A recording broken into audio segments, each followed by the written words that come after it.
We're excited to announce the new lay-in bifold gate for our single and tandem axle utility trailers. What's the big hype about it? Let's see the difference.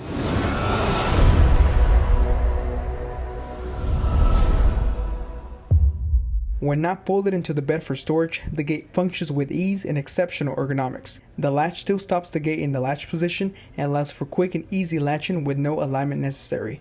Many other brands use J-hook or stab latches that leave you working extra to align the latch with every use. Notice our hinges as well.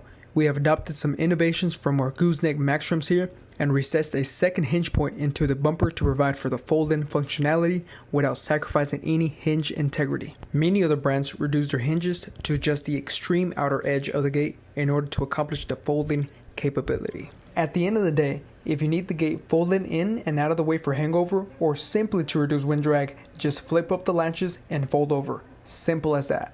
Thank you guys for watching, and like always, for quickness and efficiency, choose a Diamond C. And for you guys wondering, yes, these are the new shades.